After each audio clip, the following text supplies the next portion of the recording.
My name's Stuart, this is my friend Mary, and this is the Not Your Mother's podcast. Cheers. Now, some of you that have watched this before may realize, or notice that was the most natural intro we've ever given. That's because that's the second time I gave it, because I fucked up the first time around. So, me and Mary, technically we go way back. Yeah. Because we were at Hyles Anderson at the same time. But as she said earlier when we were talking, it was funny, she was, I was a lamb to the slaughter, and she was over it and leaving. That was kind of the, burn out. Yeah. That was kind of the transition period. So we've known of each other, or knew of each other a long time ago, but as far as connecting and really talking, hasn't happened much till lately. Mary it was funny because she was in town, and I had no idea. We were messaging back and forth, and she asked me where I was living now, and I told her, and she said, oh, well, I'm in San Diego, which is not far from me at all. So I said, oh, shit. Because actually, I think initially I'd said, can you come on the podcast once I figure out how to get someone remote? Yep. And you're like, yeah, of course, no problem. And then she asked where I was. I'm like, oh, shit, doesn't have to be remote. I'll come get you. So, yeah, it worked out, and I'm super happy. Thank you very much. Actually, my pleasure. Yeah, my pleasure. That's a good one we were taught, right? Remember that one? Yeah, it was my pleasure, and thank you. Yeah. Yes, please, may I have another? Please, may I have some more? So, life at Hyles Anderson is something that it's fun to talk to people about it that were outside of it, that have never experienced it, whether they've never experienced a cult or just never experienced anything like that in general.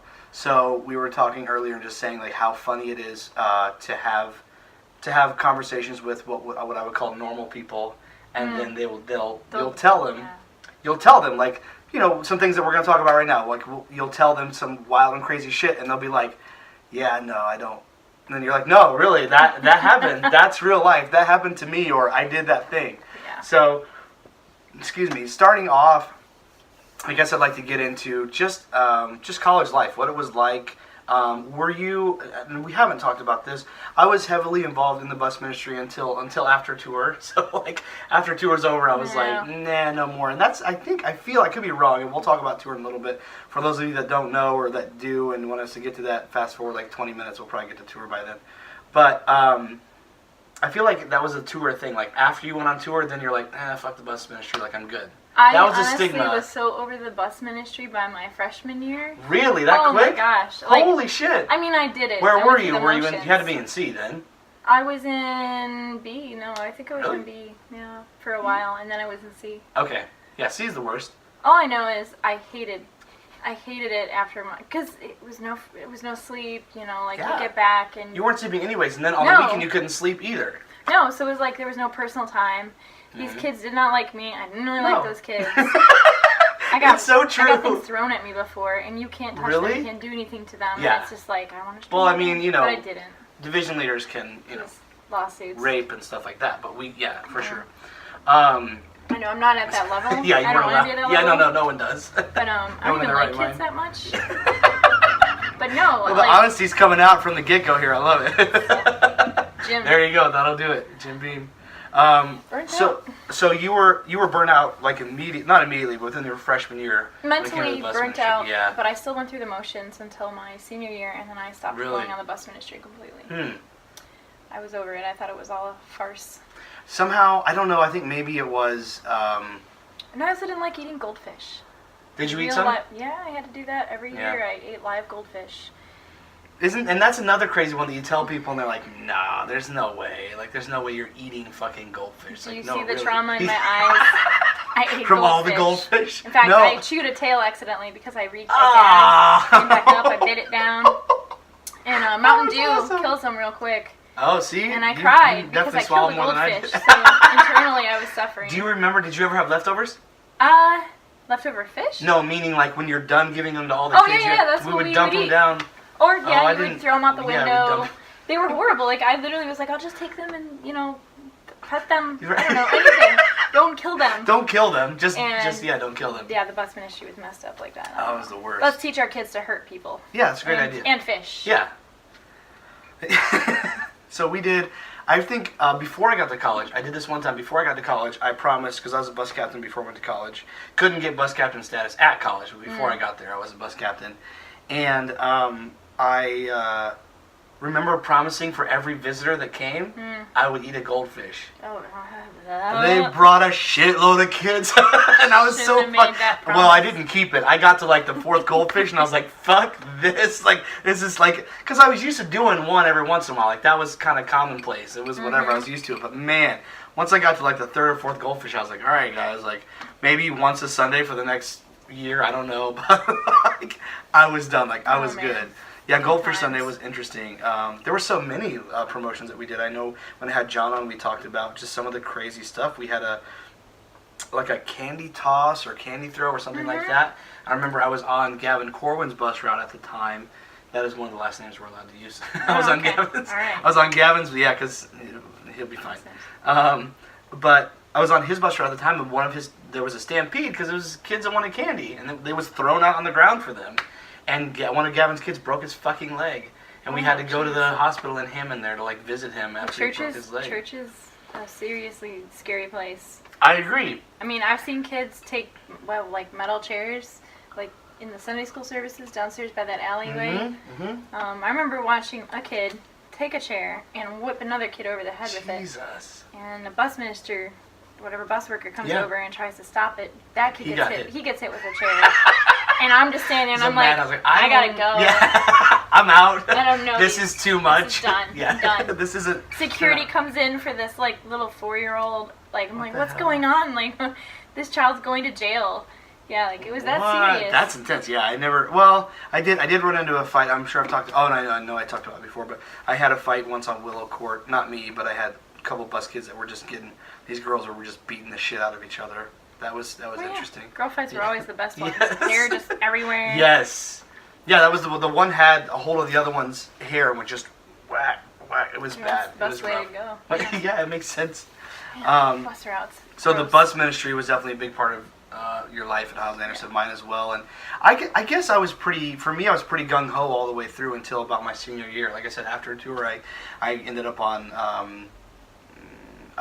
Can't say a name, on an A bus route, and so I was just like, it doesn't matter anymore. Like I never showed up, and when I was there, worst. Yeah, I get it. C was awful, but I ended up on an A bus route, meaning there were different classes, and really it's breaking down like we're saying. Like A was all right, you're good.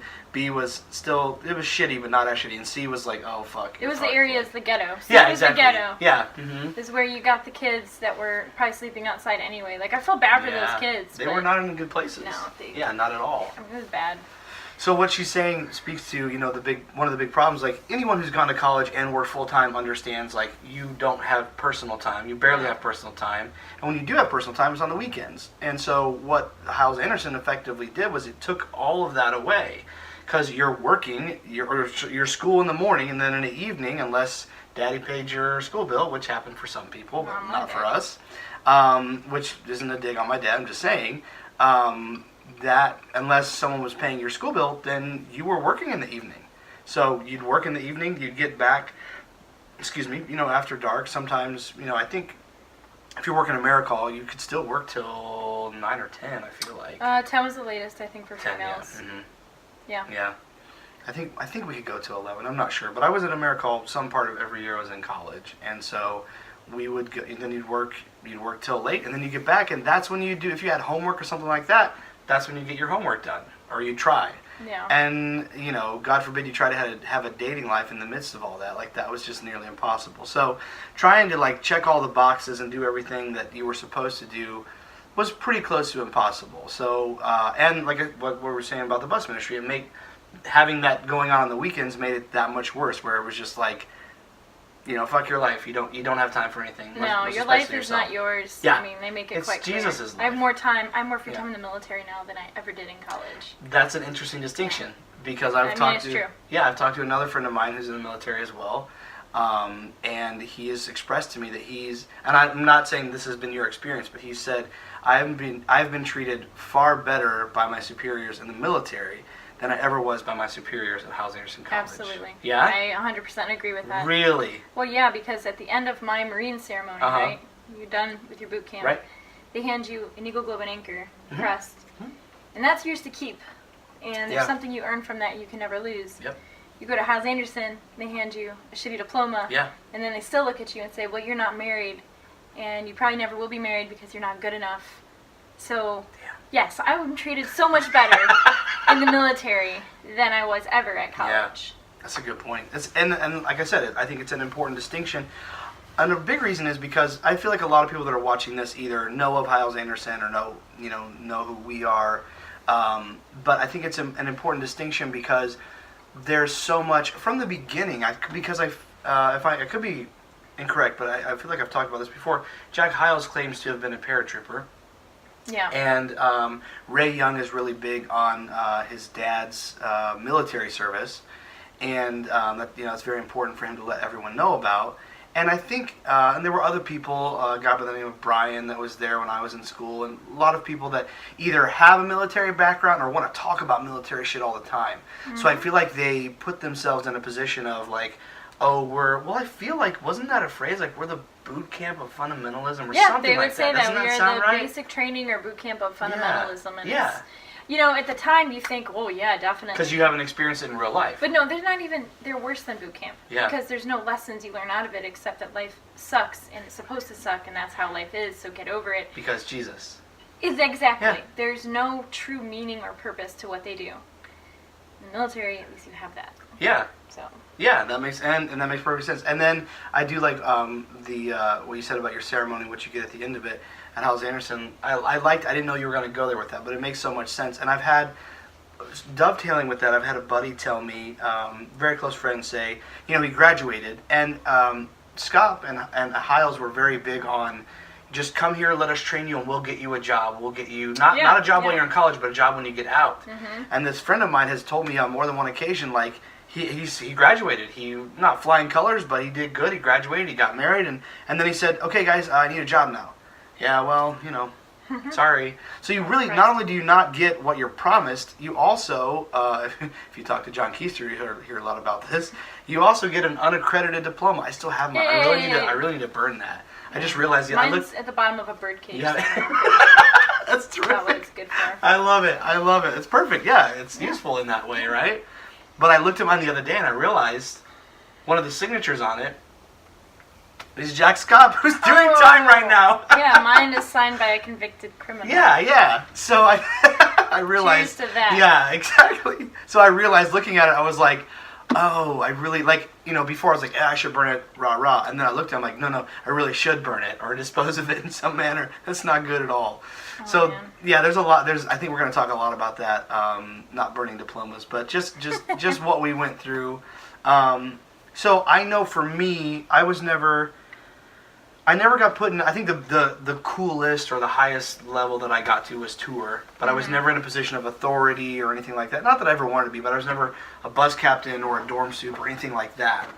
Did you ever aspire to such things? The only thing I wanted to ever be was a dorm supervisor, but really? Not because I actually liked people. It was because you had your my own room. Yep, I knew it. But I was never trustworthy enough because I was always playing pranks, and I was immature to them. Yeah. And I didn't really have my whole head in the game all the time. I did, but I was very outspoken. Yeah. So I wasn't a favorite. An outspoken woman at Hyles-Anderson is just kind of... That's naughty. Yeah. That's very naughty. Very naughty. You're supposed to, No. You're not supposed to read books unless they're written by certain people from that church or that college. Yeah. Women were not allowed to have brains. Mm-hmm. So... You were for babies and food. Yep, That's it. babies and food. That's it. That's interesting. So for me... I want to talk about our experiences and how they were different, because they definitely were different, but the same in a lot of ways. Yeah. But for me, I think I have good friends, and a lot of people will say, like, well, at least I got a wife, which I had for a little bit. And you have a lot of good friends and fun. Here you go. Okay. That was good. I like it. So good friends or good experiences, and that happens. I think finding, if you're a good person or a fun person, wherever you go, wherever you end up at, you're going to find like-minded people. It doesn't really matter where you go, you're going to find them. So I have fun experiences, shared experiences from college. But, I think one of the crazy things to me was how outraged, our authority would get when in the dormitory something would go wrong. Mm-hmm. And I just don't understand how they ever expected anything to ever go right or as planned. You put all girls together and said, don't lay a finger on your boyfriend or we're going to kick you out, and we're going to put you all in a confined space, and we're going to make it so that you have to abide by ridiculous. Well, there's cell phone. What was the cell phone rule? You could have it, but in the hallway or something. In the hallway, you weren't allowed to be on your phone because if someone walked by you, especially a faculty member, that was rude. So. Wait, where could you have your phone? You couldn't have your phone in your room either. Not after a certain hour. I didn't have a cell phone because I was poor, but I think I only got one. It had to be in the middle of the table. I thought the way it was. Wow. It had to be in the middle of the table with it charging. You couldn't be in your bed. And dorm supervisors would come through at night and they'd check to see if those phones were there. That could have been later though after I left because when I was there, I really don't remember any of my roommates having cell phones or maybe they weren't allowed to have them. I don't know. But there was a rule where if you were on a cell phone in the hallway and someone was walking past you, you had to get off your phone and say hi to them. Because God forbid you're doing something else. Yeah, other than paying attention to the people that are super important. Yeah. That's crazy. Yeah, I remember, I'm trying to remember, because there was when I was there, and again, like you were exiting, I was entering House Anderson around the same time. But I remember for some portion of the time I was there was a rule, like your lights out rule, like at 10:30 or something, no more cell phone usage, which except for my freshman year, I had a pretty cool dorm soups, and they didn't really care.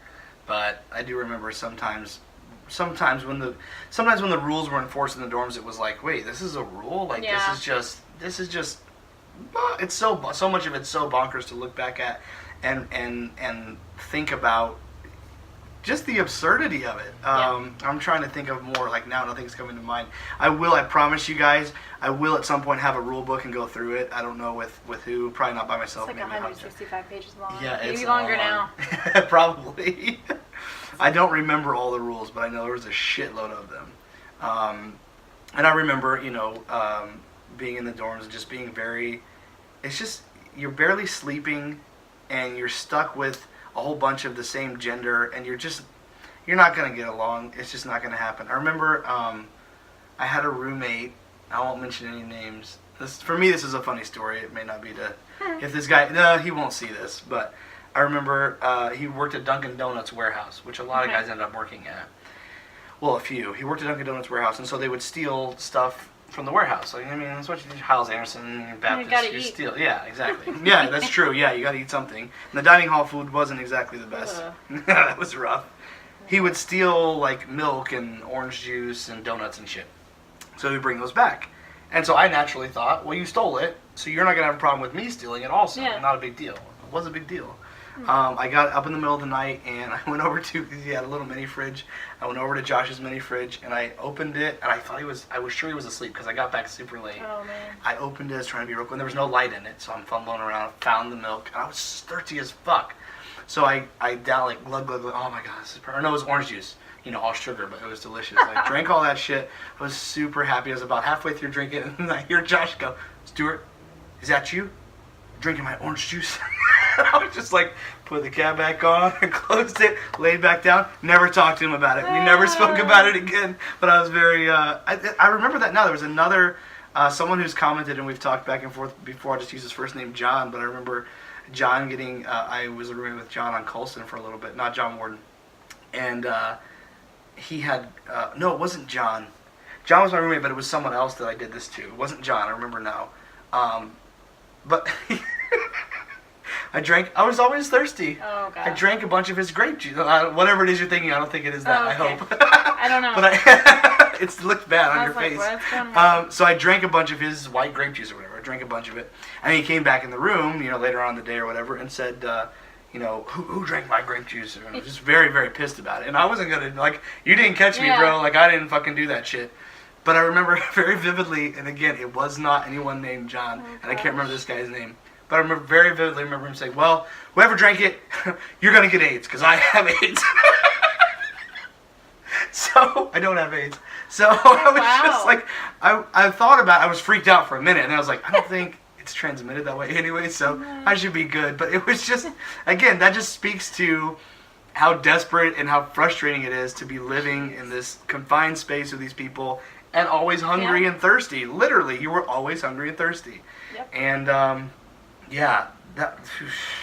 the dorms were an experience for sure. I remember my friend Jonah, he worked at McDonald's. Oh, Again, back to always being hungry. So and that was when that McDonald's was the one right by the college. Oh, you guys were allowed to work. That's right. You didn't have to work just at America. Yeah. Well, let's talk about that. So the guys could work pretty much wherever, but girls could only work scholarship or at AmeriCall, a telemarketing company. Tell us about AmeriCall, because I haven't really got into that on here before, and I had a request yesterday to talk about it. AmeriCall. We called it AmeriHealth. Mm-hmm. It was a call center. Primarily, you were calling for like Discover Card, Plan Plus, other insurance companies. I sold the shit out of Plan Plus. Yeah, I would get sworn at all the time. I would say things back, and I would get reprimanded for that. But I mean, I did well at my job, but there's only so much you could do. And so there was that job, and then there was work scholarship. Work scholarship, you could be. What was the actual hourly on work scholarship? It was like $3 or $4 or something, right? If that. Yeah. I mean, you didn't even see it because literally, like, you just never saw money. I think I made $40 in a paycheck. What? Yeah, well, because also with AmeriCall, because they knew that was your money going towards your college, they could just break your check.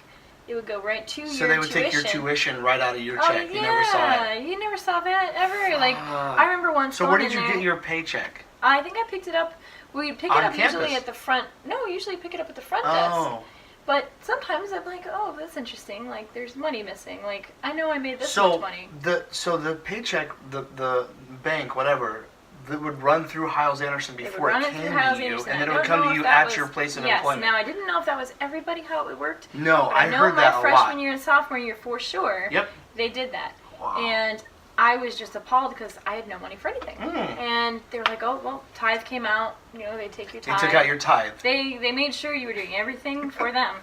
Wow. But yeah, it was the only place you could work. That or work scholarship, and work scholarship was rough because it was a thankless job. Depending on who you worked for. Yeah, but you were under their heel. Like, you were already under their heel anyways, but then not only that, now you're at least AmeriCall, you could go on a bus and get out of the college. Yeah. You know, females weren't allowed to have cars until you were junior or something. Really? Like, there was this rule. Oh, yeah, there was rules about cars. That's crazy. Like, males had cars, I think, their first year. Oh, yeah.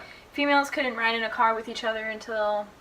So one of them had to be at least a junior, I think, with less than a certain amount of demerits. Freshmen females weren't allowed to have cars at the time. My first year anyway. I don't know if that changed. I never had a car. Yeah. But everything was very strict for a female.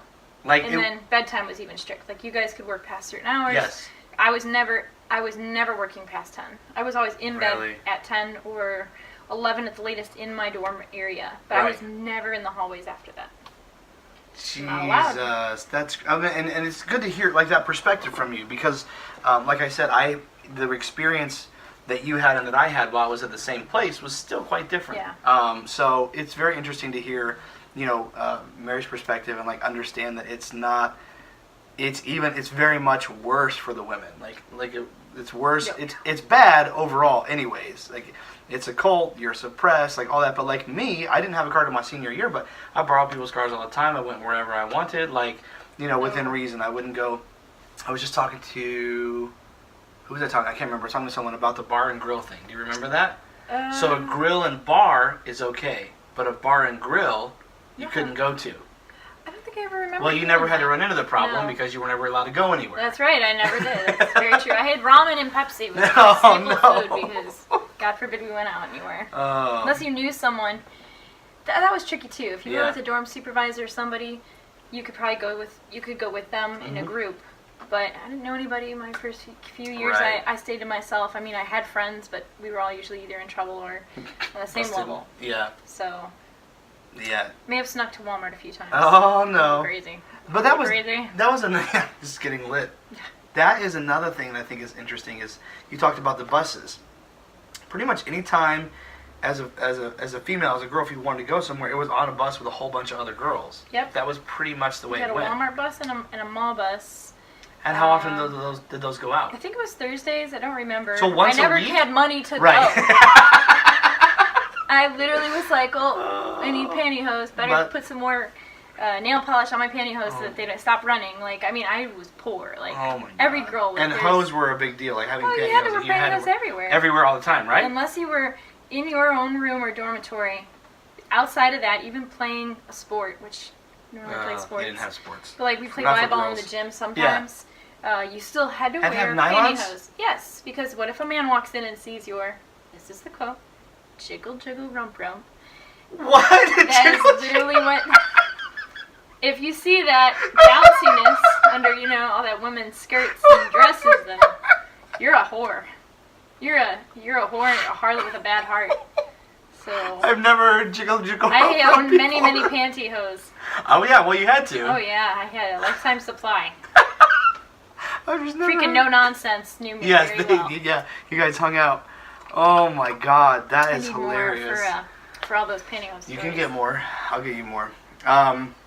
Yeah. So again, this is why I'm so happy to have you on, is because I'll bitch all day about my shit, but like it doesn't even hold a candle or compare to what women had to go through. It's just, again, from an early age and from being in the IFB for much of my known life, it's very suppressive to women, extremely suppressive. Mm-hmm. And this college is kind of the pinnacle of that suppression. So being there as a woman, whatever rights you had going in, they're out. Like you don't have them anymore.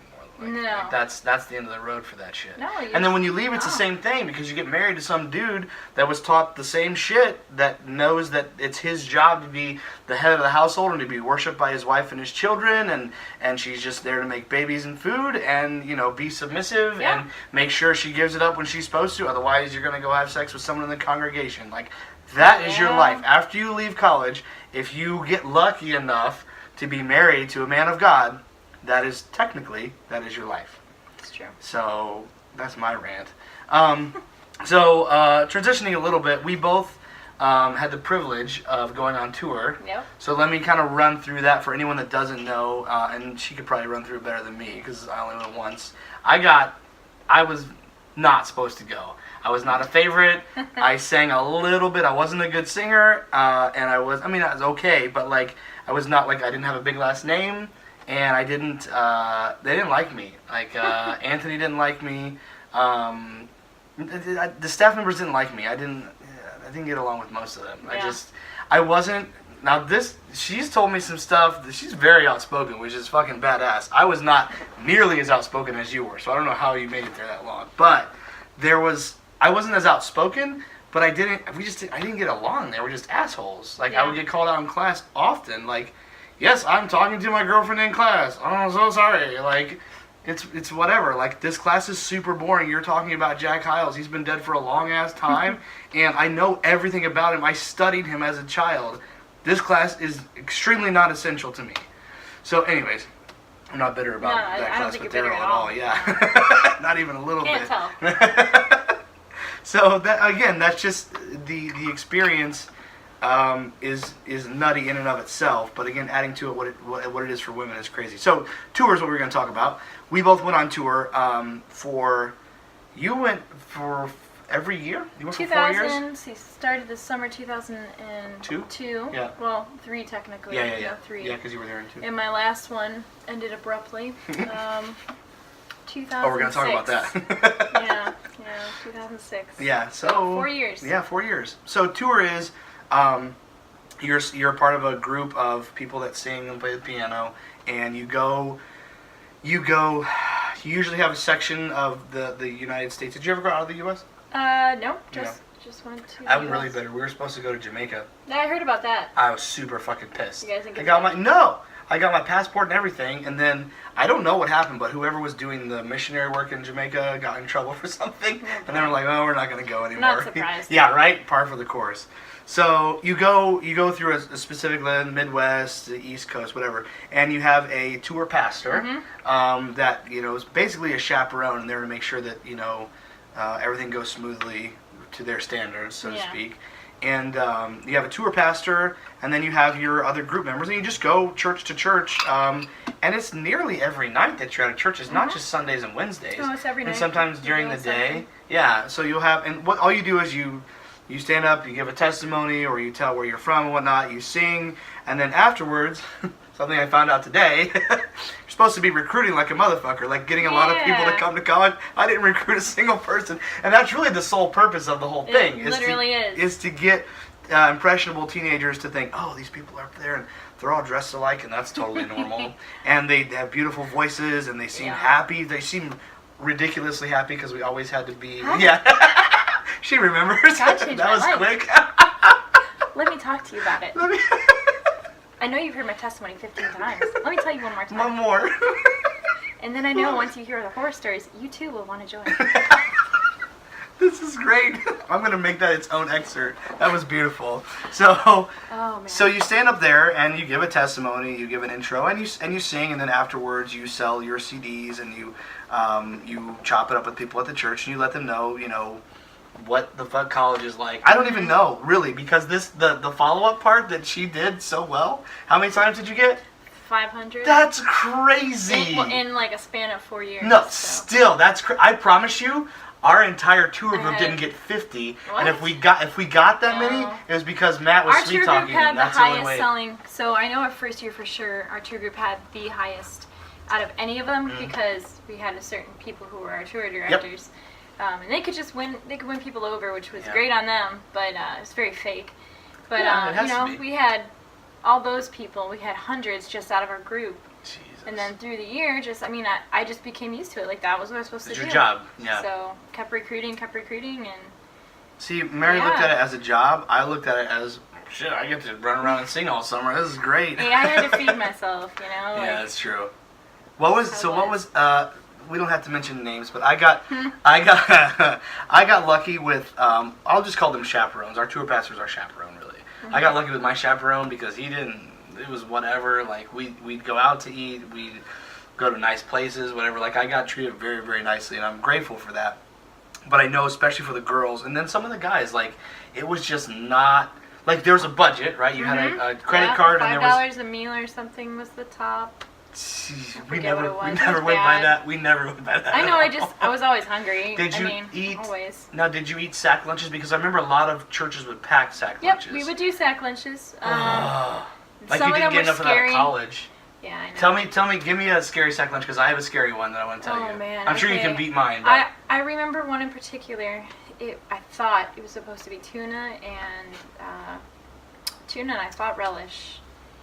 When I bit into it, it wasn't tuna. It wasn't celery. I still don't know what it was, but it tasted like a fish. It might have been sardines. Oh my god! But it had the fishiest, most disgusting. Oh, that's scary. Like I wanted to gag, but you can't because you have to eat it. Did you eat it? It's your food. Well, yeah, it's my food. Oh my god! So I ate it, and then I'm laughing at her pain. They were like, fucked up apples and oranges that had mold, and it was just... Ew! We didn't always get the best sack lunches. Sometimes they really, they worked on it, brownie in there, or a homemade sandwich. Yeah. And then sometimes it was like, I don't know if they went down under their sink and scraped out the goo and just flopped it on a piece of 3-year-old bread. This is for the Hiles-Anderson College tour group. Yeah. Oh, I remember we had, my horror stories won't compare because I only have like one.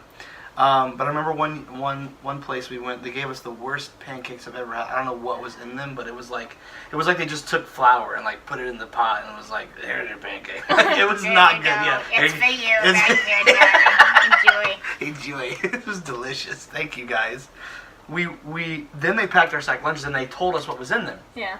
And we thought it was a joke because they said, here are your bologna and ketchup. Here's your bologna and ketchup sandwiches. You lost me on bologna. I know, yeah. But why would you put ketchup on my bologna sandwich? That's like a Stooges thing. It really is. It sounds like something Mo, Larry, and Curly would do. And so they handed them to us and they said that, and our tour pastor laughed, and we all laughed, and we're like, oh, haha, I love ketchup on my, bologna. Like, we thought it was a joke. And then we got in the Sprinter, and we're like, oh, there's ketchup on these bologna sandwiches. They were being real. There's real. Yeah. And I think one of the tour members, John, I think he bet John $20 that he wouldn't eat it, and he ate it, but he felt sick afterwards for sure. It's worth $20 to $20, this makes me want man. to die. Like, bologna in general, but then putting ketchup on it. I know, it makes no sense. What are you doing? Still doesn't sound as bad as your mystery fish. I still don't know what it was, but I feel like I'm stronger for it. That's the silver lining. Yeah. Let's see. So we went. It's funny. I won't give too many details, but the guy who was our tour pastor, our chaperone, his dad. I already said this on a previous podcast. His dad is like known for like being the father of like soul winning and like going out leading people to Christ and all that shit. So it was funny to me because when we went on tour, I think we went soul winning twice. That's it. The whole summer, maybe twice. That's great. Did you guys go pretty often or no? All the time. Really? When you say soul winning, pretty much any church was an opportunity. Camps were opportunities. If we were walking down a street, numbers? Were you trying to get numbers every day? It was all about numbers. But I mean, like, did your tour pastor was that something that was like, hey, we need to get this many souls this week, or hey, you did a great job because you saved 5 people today? Like, I don't remember if there was a certain number that was picked out, but I do remember them getting upset when we didn't find people sometimes. Damn. So it was kind of like if you remember those activity reports we would do in college, and you had to say that it was 2, on right? one of them it was 2 must witness to 2 people. Yes. How many did you win to the Lord? By the way, I still don't exactly know what it means win to the Lord, but you save them so they're not going to hell anymore. I save them and they bring them into their own hell. But exactly. I remember so many times just making a big fat 0. Why would you do that? I just would lie. Why would you tell the truth? I thought really was hard pretty for me hardcore. because I always feel like I'm gonna get found out. But towards the end of my years, my senior year, I was like 15. Just unreal numbers because I knew they didn't care anymore. And they didn't like me. I didn't like them, so I'd be like 30. Fuck it. 55. 72. I won the world. How many did you witness to today? All of them. I mean, I really did try though. I mean, I did. I legitimately was witnessing for like the first several years, but I tell you get burnt out with that stuff. And then on top of tour, like you said, having quotas for every little thing, it's just annoying. That's fucking ridiculous. We're going to take a quick break. We're back. So thank you for staying with us. We're back with some Jim Beam honey. Shit is good, by the way. It is. It's quite tasty. Do the accents come out the more you have to drink? Yes. It seems like it. I like it. I'm surprised. I'm about to be, I think. So we both went on tour. It was a pretty crazy experience, I think. I had fun, but that was only because I was with the right people, not so much our tenor. But like my tour pastor our chaperone was really chill, really laid back, and so that helped. And I had a good time, but looking back, it's just so much of it is so crazy, and thinking about it's so abstract. So many of the things we did, just like looking back and thinking, staying in just random ass people's homes. Yeah. Why would they trust me? Why should I trust them? It was kind of weird. Yeah, super weird. Stayed in like little girls' rooms with them. We were super excited, and like we'd be on the floor sometimes, or like they'd come knock on our door. And I know you talked about being burnt out, but like, did you ever get burnt out like having to entertain people? Like you entertained all night, right? And again, I'm not trying to put us on a pedestal and say we're entertainers, but really we were entertaining this congregation all night, and then we go to stay at their home, and we have to continue entertaining, and you're being fake. You are at some point. This is all a show, and then you're not just doing it in front of people. Now you're in their home, and you have to continue the charade. I just think that's crazy.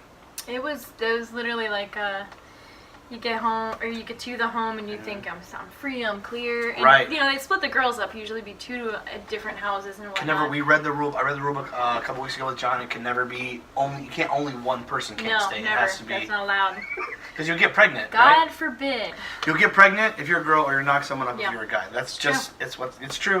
That's what's gonna happen. I tell you, if there were lesbians on that tour group.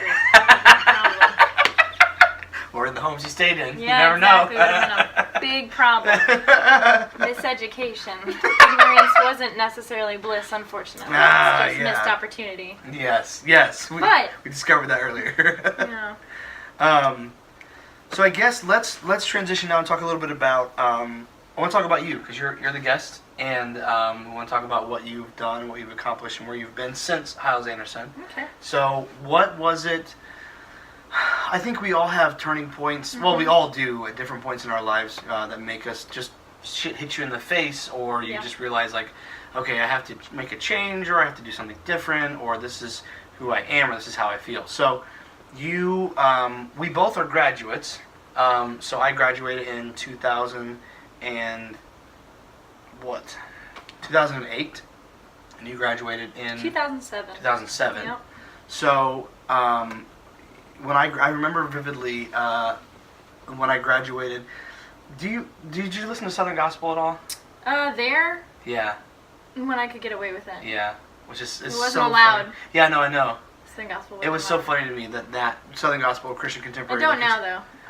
You know what's weird? I don't like Christmas music. I don't like it. It's super weird. I love it. I love really? it. So I listen to it all the fucking time. Like I was listening to Southern Gospel all the way home yesterday. My friends are like, "What the fuck is wrong with you?" Like I asked my therapist. I asked her like, "Please help me. Like, what am I doing?" She's like, "Look, does it make you feel good?" I'm like, "Yeah." I should introduce you to some like Tech Nine and. People have tried to introduce me to all kinds of shit. I still love that stuff. Teach his own. Right. So I enjoy. I don't know why. I still enjoy it. Anyways, do you know who Ernie Haas's signature sound is? Signature sound sounds familiar. Yeah. So they had a big thing. They're pretty good. They're still around. They were a pretty good Southern Gospel group, but they had a big thing with tying their ties in like ridiculously huge knots. Like that was their thing. Like really, the ties would come to here. Super dumb, but it was their thing. I shouldn't say super dumb. I actually have a couple of them that follow me on Instagram. No, it wasn't dumb, Roy. I loved it. It was great. I did it. Okay, I thought it was great. So I remember when I graduated, I was the night of graduation, like had the black cape gown thing, and then I had my ridiculously huge knot. And I remember right before I walked out to graduate, one of the staff members looked at me and was just like, and I was like, what are you gonna do? I would have still gone. Been like, no, I did. I didn't give him the bird, although I very much wanted to. Yeah. Sergio, I think was his first name. And, but yeah, I remember seeing him and him, like, being very disapproving and be like, dude, I'm about to fucking graduate. Like, who fucking cares? It doesn't, like, at this point, it really doesn't matter. Yeah, exactly. Like, it doesn't matter anymore, dude. Like, you're done with me. Actually, that guy called me after I graduated, and he must have got his records mixed up, but he thought I was coming back for the fall semester, or maybe he was trying to get me to come back for masters. Like, so what classes were you thinking in the fall? None. Like, I'm so happy I'm done. Why the fuck are you on the phone with me?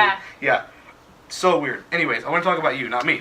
So, when you graduated, did you come back for more? What did you do? What was your process after that? Well, because I couldn't afford to do it in 4 years, I did it in 5, which meant I was taking extra classes. I think I ended up graduating with almost 140 credits or something. That's so plenty. You know, the pastor, we know who. Jack Scott, I say his name. Okay, we can say his name, all right? Yeah. Fuck that guy. That guy ended up calling me into the office and suggesting I take my master's. I wasn't having it. I had just broken up with someone. I was just out of everything, and I had told him, I said, honestly, I don't think that this is what I want to do with my life. And then I said the words that got me in trouble, because I already said it once in college, and I got in trouble for it. But I said, I'm really thinking about joining the military. But you're a girl. Girls don't have... Girls number one, you don't do have a mind there. of your own. Yeah, girls aren't allowed to do that, technically. Well, you have to wear Especially pants. back then. Oh, yeah. Oh, my God. Oh, God. Be surprised what I'll say. Anyway, so he was just really upset with me, and basically had told me that I was never going to do that. I should never do that. And then he baited me with a carrot and said, if you're willing to stick it out, I'm going to send you to Ghana on our missions team this coming fall, and just, everything you could do to try to keep me. And up to that point, I was burnt out because of everything that had happened to me, the tour group and everything else. That last year was rough. And so, in the meantime, I kind of put it in the back burner. I talked to my mom. My mom wasn't on board with it at the time either. She didn't really know a lot about it. And she was just like, I really don't want you to. And so didn't want you to go to Ghana or the military? They don't want me to go to the military. Gotcha, okay. So, my mom was crying about it. I was crying about it because I was just not sure. That's tough, yeah. And I started working at Hampton Inn in Munster. And that was my first free time away from the church, the school, everything. And I started making friends, and I started talking to people. In the real world. Yeah, and a friend of mine, Bethany, she didn't end up actually joining. She's like, I'm going to join the Army. And she was showing me all these pamphlets. Yeah. And I wasn't really impressed with the Army, nothing personal. But I wasn't impressed with the Army. I was just kind of like, my brother tried to get through boot camp and he got kicked out. So I don't know if boot camp's, I don't know if Army's going to work for me. What's the hardest thing you can do? Because that's kind of just my nature. I like to do hard things. That's why I go through 5 years of hell of college. And I saw a pamphlet in Hampton Inn. Actually, it was laying on the table. I don't know why. I don't know who put it there. It was Jesus. But it was a Marine Corps pamphlet, and it just said, be one of the few. And I was like, what? So I'm looking through it, and my grandma, by the way, was a Marine, but I never knew much about it. Oh, wow, so that's I knew cool. it was in my blood, maybe, so to say. So I looked at the pamphlet. I saw it was from RSS Crown Point. Crown Point was a recruiting substation just down the street, not too far from where I worked. So, got up the courage. I lied to my mom that night and said I was going to a friend's house to hang out. I ended up going to the Crown Point station. I walked in, and I was in a skirt and polo. That, of course, as you should. Yeah. What was it called? The valley? Oh, the valley. You can't miss the valley. You're not allowed to see my valley. No valley should be visible. I'm developing a valley right now. I gotta work on that. Yeah. Anyways, continue. Oh, God. Anyway. We'll get to all that. We will. But I did. I walked in, and I said to them, I'm interested in joining the Marine Corps. And they looked at me, and they were like... Are you serious? Really? I was like, yes. And they told me, oh, maybe come back later. And I've never been turned down. Like, I didn't understand. I was like, come back later? Yeah. Like, what does that mean? I'm like, yeah, honestly, you just don't look like the type.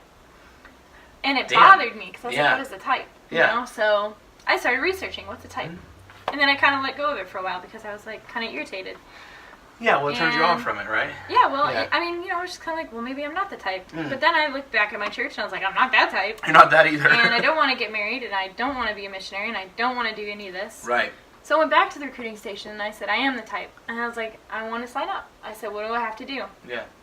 And they were like, why do you want to sign up? And I said, I need challenge in my life.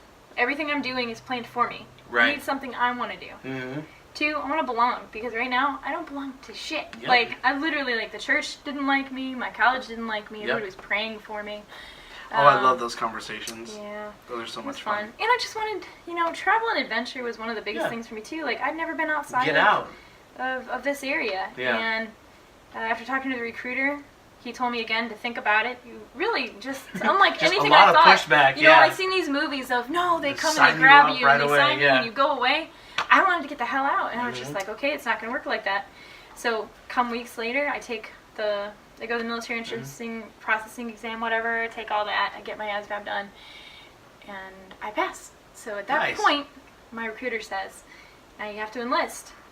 Are you ready for this? And I was like, I'm ready. Raised my little old right hand, did my thing. He says, we're going to tell your mom. That was a scary moment. I bet it was. My mom did not know she still didn't know up until that point. Oh, fuck. Yeah. So, went into my mom. He never had met her before, because I was 22, so there's no reason to meet my parents. No. But he walked in with me, and he's like, "Congratulations, Mrs. Weir, your daughter's gonna be a Marine, hopefully." Did he really say hopefully? Yeah, well, because they don't like to, Yeah, overpromise. And she just looked at me. She's like, "What?" She was upset for a minute. Yeah. Because nothing really was planned the way that she thought it was going to be planned. It wasn't planned. going according to plan for her. I'm sure the pastor was pissed at me about it. Oh, for sure. But I did it, and I have no regrets. That was 2007. I shipped in September, and I'm still here. That's awesome. Later. Yeah, that's a long time to be in. Mm-hmm. So again, I think that speaks to you finding, what you wanted. Your place, yeah. Yeah, your place. I found my place. I belong in it. Yeah. I came in, like I said, I came in for what I said I came in for, but I stayed because it's a brotherhood, a sisterhood, and it's something I never got out of college. Like, nope. 5 years of college, and I made some good friends. You would think. Yeah, I made some good friends, but I have no pride in any of it. Like the friends I'm friends with are just like me, finding their own place somewhere, not a part of any of it. Nope. So, yeah, it's been a journey. That is quite a journey. Yeah. I think I have family in the military, and it's something that I've always thought about, and always, I don't want to romanticize about it, because there's just no fucking way at this point for me.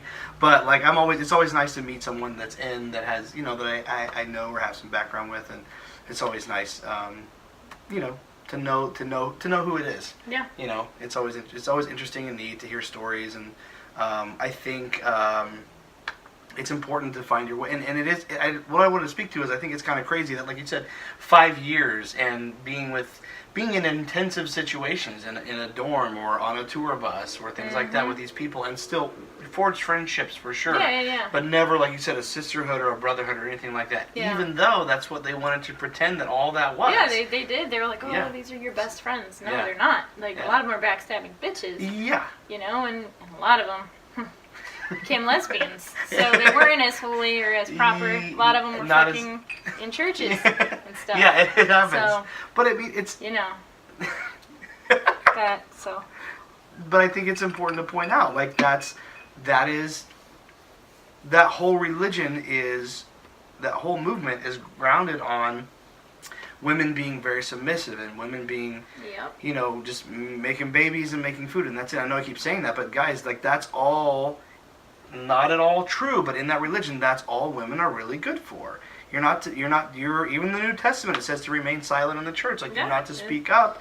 You're not to have a voice. You shouldn't even let your boyfriend not win a board game. That was a big thing. There was a literal class, and it was like if you were playing a board game with your in the girls' classes, the understanding your husband and your wife, and all those other weird bullshit classes. There was one point where they said, I won't say which one.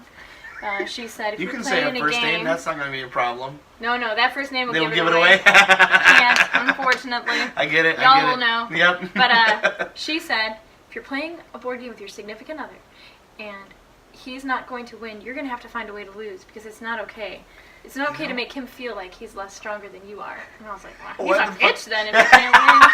I suck at Monopoly. If I can win, then he's a bitch. And you probably shouldn't get with him because he really sucks at finances. Were you there when they made that rule, the 10-minute dating rule?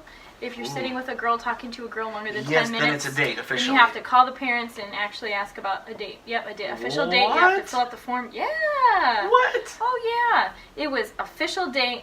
There was like some form or something that had to be filled out, and then you had to call the parents for permission to date. What we were supposed to. Hell? Yep. I was just like... That wasn't a concern for you. Not at all. I wasn't even into guys. I already knew this. That's so funny. I vaguely remember that. The one thing I do remember is now that you're saying, not the rule, but the precept or the concept of, like, if he's losing, don't let him lose. I feel like, I don't know if it was some girl I dated or the person I married or whoever, but I remember some girl relaying that to me and telling me, like, look, dude, like, if you lose, you lose. Like, I'm sorry. But, like, I know I was told this. I'm like, they told you that? Like, yeah. Like, they told me this is what I have to do. I'm like, yeah, don't do that. It's like, I'd rather be a real and natural thing, not like, we lose on scripted. Purpose. Yeah, it was, women couldn't open a pickle jar because they're not strong enough.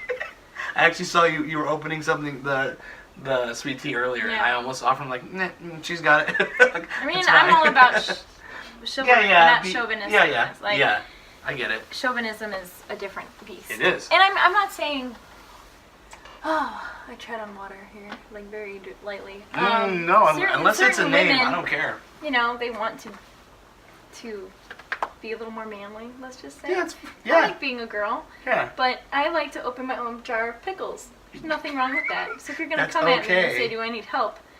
Well, I probably need to go see somebody if I can't open a damn jar of pickles. Or maybe I have a hand condition. Yeah. So maybe you got some carpal tunnel, you know. The things they would teach you to manipulate your husband or your significant other's senses, their ways of thinking was ludicrous. Yeah.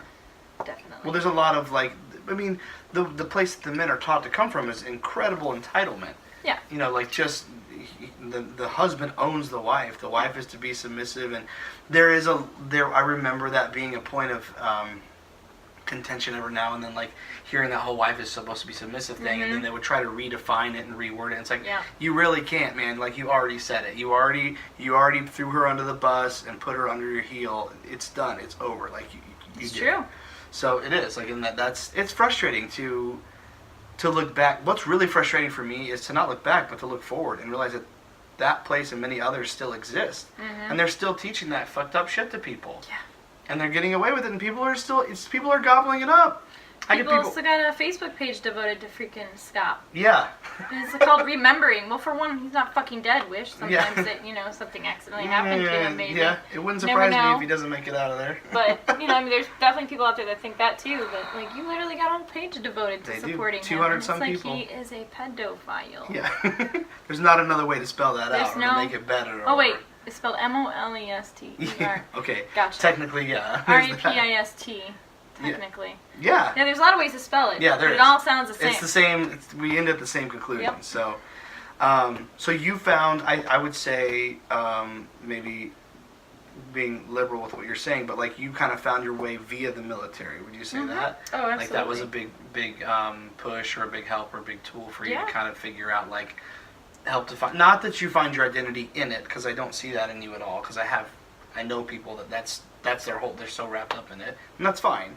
But, like, you found who Mary really is once you got in and you were, going through the motions, doing your thing, traveling and whatnot. Definitely. I mean, I didn't know squat about the world until I joined. I mean, I'd been, like I said, on travel groups, but it wasn't anything compared to the Marine Corps and being around this diverse culture of men and women.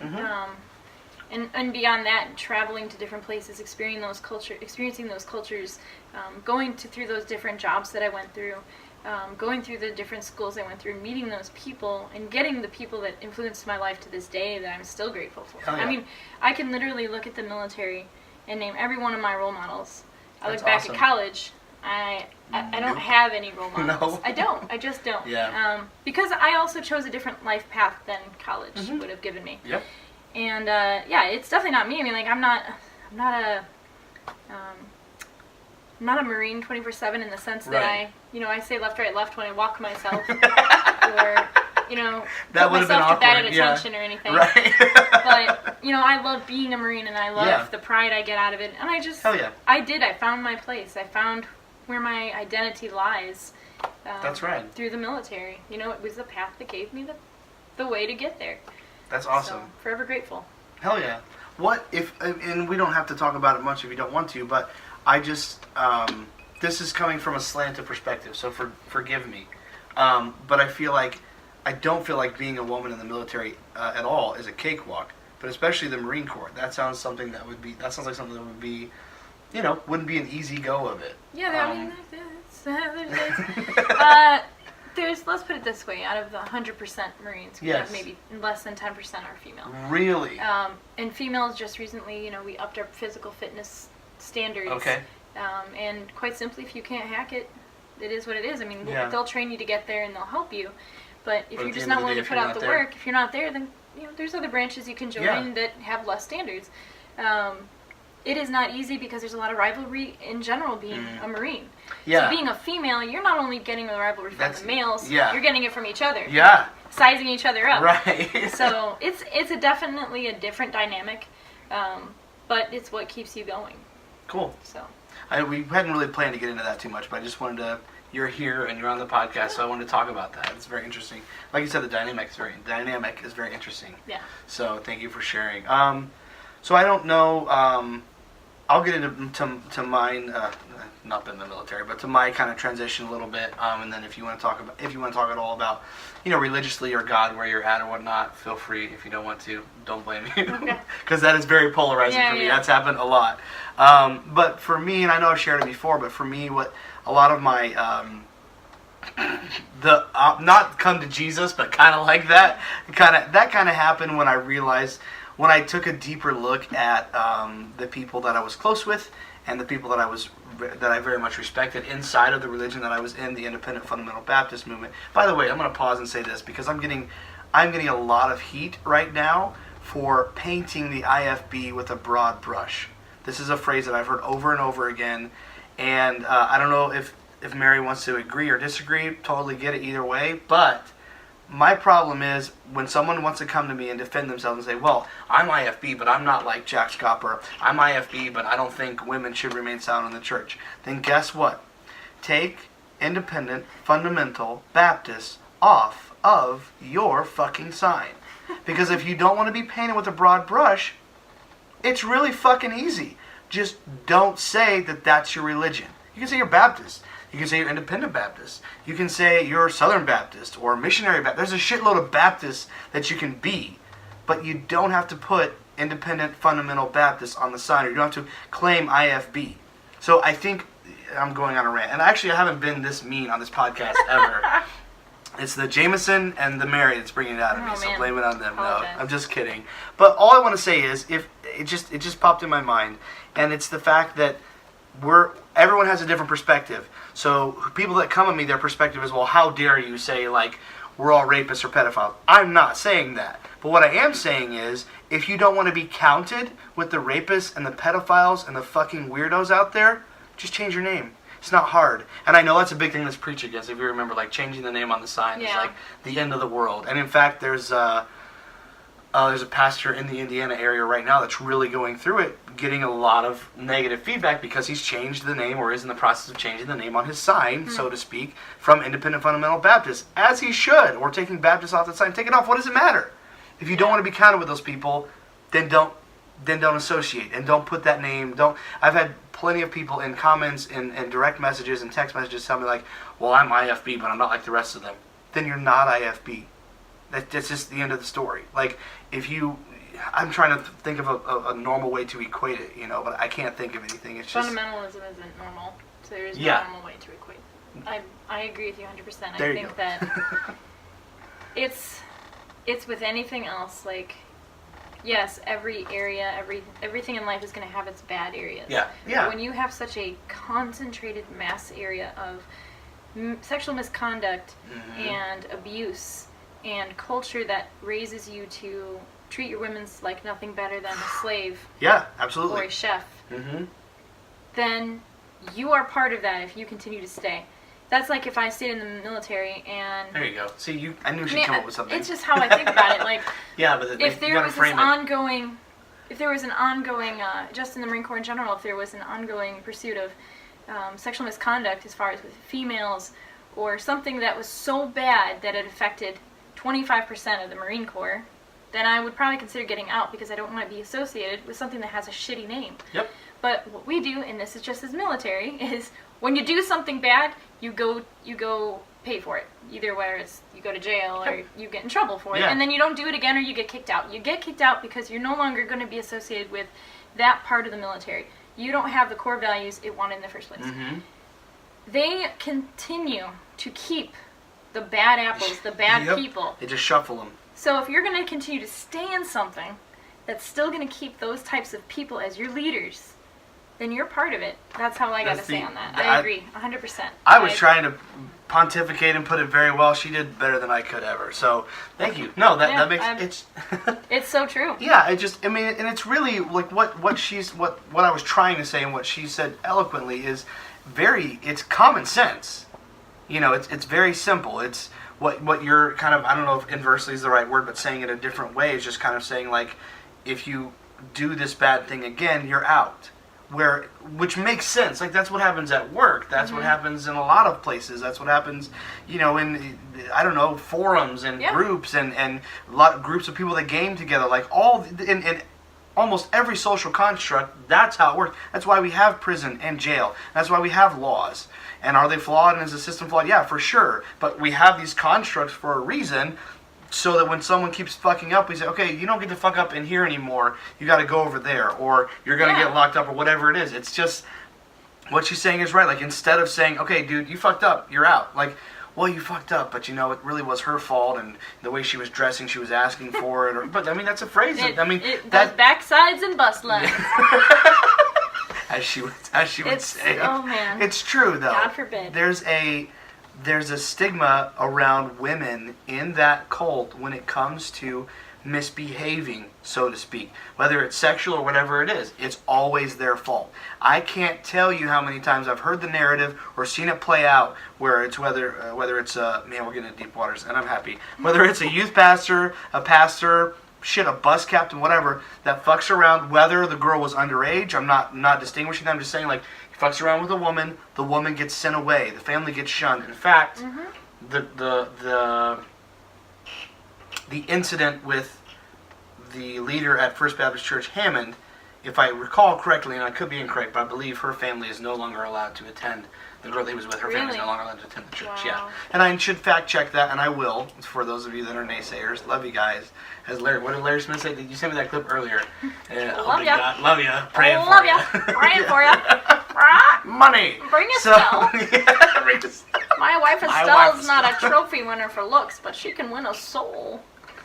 That's Larry. That's on the money. We all know how much he didn't like his wife's looks. Oh man, but she was a great soul winner. winner. He got a boner out of her. Out of the winning of the souls. I'm done with that shit. It's so good. So, anyways, I got off track. That was great though. But the point that I'm trying to make is that the IFB subjects women to so much. It's just terrible. The men kind of skate, they skate, and the women get in all kinds of trouble. And it's just, again, it speaks to, when you look at it realistically and you realize whether it's an affair or whether it's literally illegal, when it takes two people, and I'm not saying that it is the woman's fault too, because in many cases, underage and whatnot, it really is not her fault. but it's always framed as it's the woman's fault. It's always framed as the woman as the temptress. Yeah, exactly. And she gets sent away to a home, or she gets excommunicated, whatever it is. And there's been more than one time that I've either heard a story or had a friend personally tell me where a teenager is made to stand up in front of the church, and the pastor just stands there and degrades the shit out of her for being a whore, and then that's her exit. That's how she leaves the church. Wow. That has happened many, many, many times. That's because a youth pastor or pastor can't keep it in his pants. It happens all the time. Wow, deep water. All right, so I can swim. She can. So finding your way, for you, the military was very important and very, very helpful, very key, and I'm glad for that. I'm happy. I'm happy for you that. Thank you. Yeah, that you were. I'm happy for you as well. Thank you. that worked out in that way, and things are coming to fruition for you. For me, what I was saying a little while ago was it happened when I watched, the church in Hammond, when I kind of watched it go down in flames in a manner of speaking, or its leader go down in flames, and then just people that I knew that were close to me, and realizing how I was raised and brought up in the fact that, no, I wasn't perfect, and I listened to the devil's music, and I watched wicked movies. Wait, can we talk about the devil's music? Yeah, let's talk about the devil's music. Well, no, okay, so it wasn't Southern Gospel, okay, so that's not... No, devil's music was rock, any kind of rock. Any kind, yeah. So, the devil's music, for me specifically, to be real, I think the worst, thing I ever listened to was... I think I had some Evanescence and Rascal Flatts. I think that those were my vices, my terrible wickedness. What is even heavy metal? Buddy Holly or whatever his name is. Oh, yeah. And I got in trouble for it. Do you know rock and roll? Do you know there's a story? I think it's Jack Hyles tells it about pretty much Jesus killed Buddy Holly, because I believe Buddy Holly died in a plane crash. Yeah. But that's because he was surrendered to be a missionary when he was a kid. And didn't go through with it, and so Jesus took him out. I'm not shitting you. I'll find it. He's been used as a sermon illustration. But you think about that, because I'm pretty sure every time a tornado happened, I was like, "I'll be a missionary to Zimbabwe." Exactly. I just went out. Yeah, I'm in trouble. Yeah, you're fucked. But if you remember, that was a very popular narrative to say that someone was not so much Buddy, but that story of this person surrendered to God, but then they didn't follow God with their life, and now they're whatever. They own a successful nightclub, so they're super miserable. It just must be the worst. But I mean, or they died, and they died because Jesus. Yeah, and that happens so often. Katrina happened because there were so many sodomites. Sodomites, yeah. Sodomites and what was the other word he used? I can't remember. I don't know. Sodomites and Gomorrans. That's what he had said. Did he say Gomorrans? Yeah, he said Gomorrans. And I was like, what the fuck is a Gomorran? That's something out of Star Wars. And I don't even know the actual thing. It sounds like Sand People. I remember him Scott telling the story in the pulpit and saying, it happened because, and I remember, I wasn't even there, I don't remember particularly what I was doing there in the service. I think I was in the military at the time. Wow. So you were just chilling. Yeah, it wasn't like a thing. Yeah, you weren't at any event, you weren't singing, you were just there. I just remember him saying, God let it happen. God broke those walls down because there were homosexuals and lasciviousness happening. Oh yeah, I don't remember this at all. Oh yeah. That's crazy. And I just remember sitting there and being like, well, I guess this isn't a good time to come out, so I'll just keep it back in there again. Just shove it down. Oh yeah, he had a thing. He hated homosexuals. But anyways, back to you. No, I want to talk to that for a little bit. I think, and I know I've brought it up before, when it comes to however you want to phrase it, and I don't mean to be insensitive, gay, homosexual, alternative lifestyle, I've found, I believe, and so this is my theory, right? But my belief, and it's very strong, is that people, and it doesn't have to be being gay. It could be whatever. It could be porn. It could be rock music. Whatever it is, whatever's this, because these guys get in lanes. These pastors, these evangelists, especially, get in lanes where they just hammer on one subject. I remember one Monday morning. Did I talk about this already? I don't think I did. Remember one Monday morning. So Monday morning chapel, no one was awake anyways. Yeah, we were dead from the weekend. Monday morning chapel, Bob Marshall. Oh, whatever. Anyways, I said it. Bob preached a whole message on porn. That was all Monday. You probably just got done watching some Pornhub. And was like, okay, well, I don't know. I bet we didn't even have Pornhub then. I don't even know what we had. I don't know what. Well, I wasn't on any of it then. It wasn't allowed. Playboy magazine. Well, yeah, you had that. I'm sure we had. Well, I found something on my phone. I'm trying to remember. Someone sent me some good shit, but it wasn't a link. It was just an image. Anyways, whatever. Definitely won't say who sent it to me. But I remember him preaching a whole message on porn, and me just being like, I didn't even watch it. I didn't even have any or watch it. But I was just like, oh my God, I'm going to catch so much heat for this from my then girlfriend. And I did. I got all kind. And I was just like, I'm not even consuming this shit. Why was he going off on it? I have no idea. Like you said, he probably just finished watching some. So, but my theory is this. These guys that get in this lane or have this specific sermon they preach all the time. Oh, and I have proof of it. I mean, not the porn and the gayness, but the other stuff. But when they get in this lane, there's this thing they got to preach against. They're doing it. They're doing the thing. And again, in most cases, what they're preaching against, by your biblical standards, yes, is wicked and wrong and lascivious or whatever. But by a normal person, it's like, oh, so you're living your life and having a good time? Yeah. Cool. Well, I don't see. Are you happy? Yes. Are you being harmful to others? No. Fucking carry on. Rather you were. This is how I see it. Yeah. They rather you were miserable with a man or miserable with a woman if you're a man. Yes.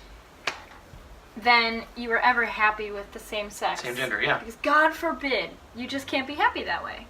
That's literally their thinking, is there's no way you could be happy. You're going to die in sin. Well, that's the Bible. You're all going to get AIDS.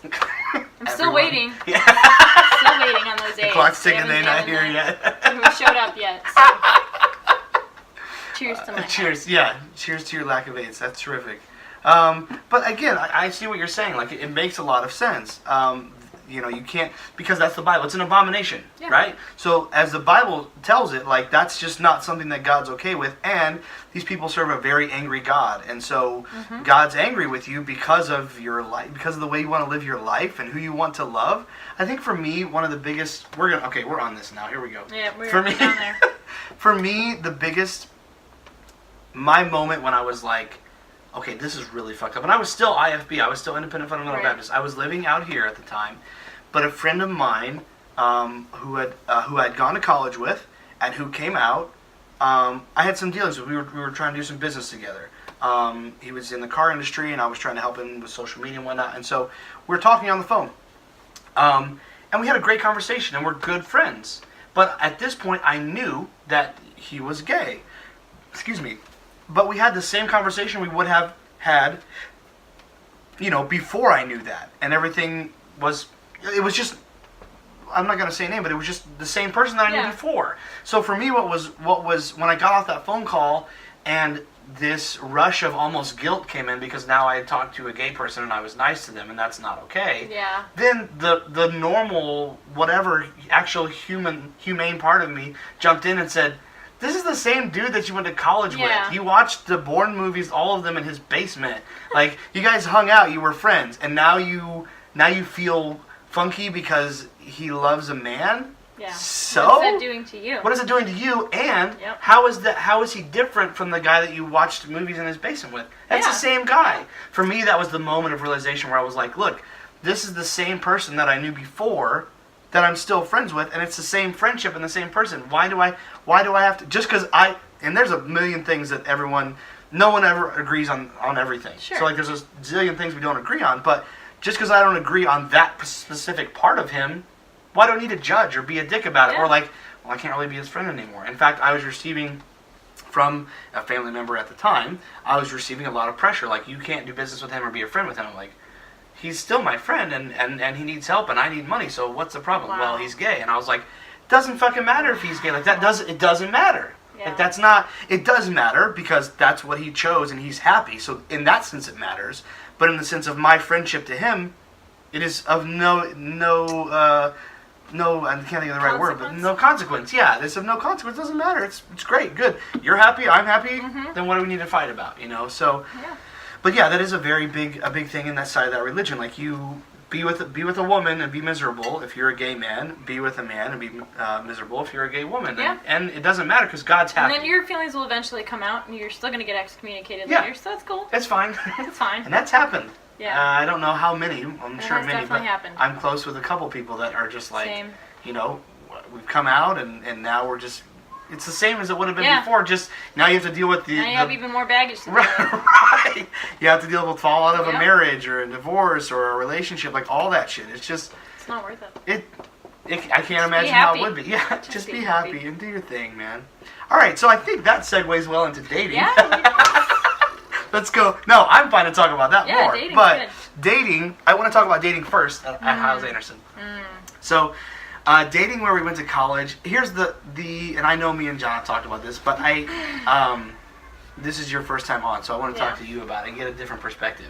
But my perspective is. You have, I used this word earlier when I was talking about the fires in California, but you have a tinderbox, and no pun on the app, but that was a good idea, I should have said that.